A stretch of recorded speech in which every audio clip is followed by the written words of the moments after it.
Қайырлы күн достар, бүгін сіздермен бал қосылған торттың қарапайым рецептісімен бөлісетін боламын. Алдымен осылай майды және 2 ас қасық балымызды баяу отта әбден ерітіп араластырып аламыз.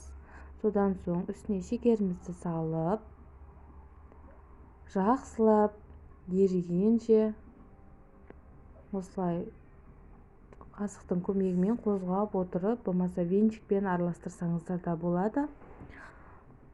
Отта араластырмай қалып кетсе, онда күйіп кетуі мүмкін. Сондықтан үздіксіз араластырып отырасыздар. Ең соңында үстіне разрыхлителімізді салып араластырамыз. 2 есе болып көлемі ұлғаяды. Бөлек ыдысқа ұнымызды салып, үстіне 2 есе болып ұлғайған тестамызды осылай құямыз. Мен ыстықтай құйдым. Әбден араластырып алып, суығаннан кейін барып үстіне жұмыртқамызды салып, қамыр илейміз.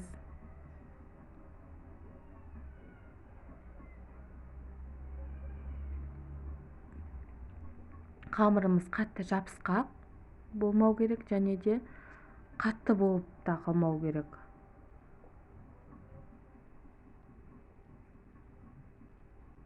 Осылай бөліктерге бөліп алып, мен осылай пакетке салып, болмаса ыдысқа салып, бетін жауып қоясыздар. Алдымен бірінші қамырымыз осылай пергаменттің үстіне кішкене ұн сеуіп жайып аламыз. Мен 18 сантиметр еттім барлығын. Кольцоның көмегімен, болмаса тарелканың көмегімен, егер сіздерде кольцо болмаса, дөңгелек осындай етіп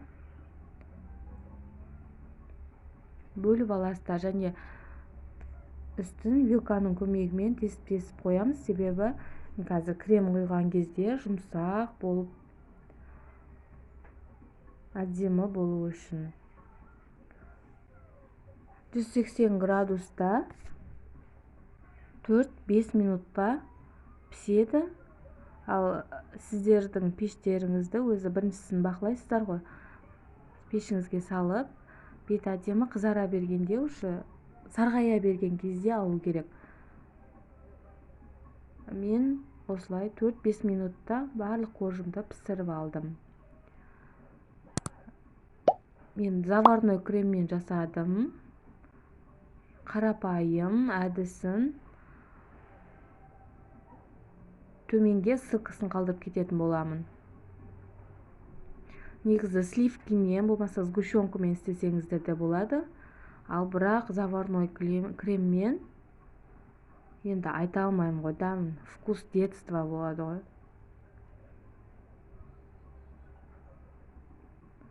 Осылай барлығына крем құйып жинап шығамыз тортты. Ал жаңағы қорждардың айналасында қалған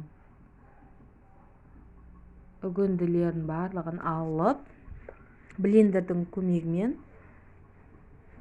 үгітіп аласыздар майдалап. Мен осылай кольцоның көмегімен дөңгелектеп алып, аз уақыт холодильникке қойып алдым. Содан соң үстіне үгітілген нанның қалғанын осылай жағып, әдемілеп сәндеп шығасыздар. Бетіне қалауларыңыз бойынша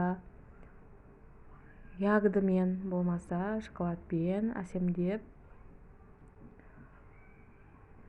жаңа жылдық дастарханға қойсаңыздар керемет болады. Үйде бар заттармен жасалады. Артық сливки, сгущенка сатып алам деп жатпайсыздар. Заварной кремнің ссылкасын төменге қалдыратын боламын. Міндетті түрде жасап көріңіздер менің әдісімен.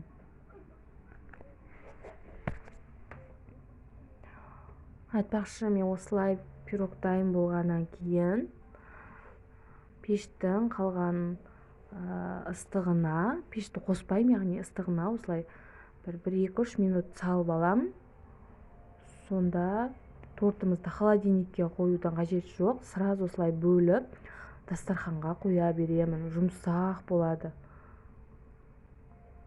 Холодильникте бір күн тұрғызып жатпай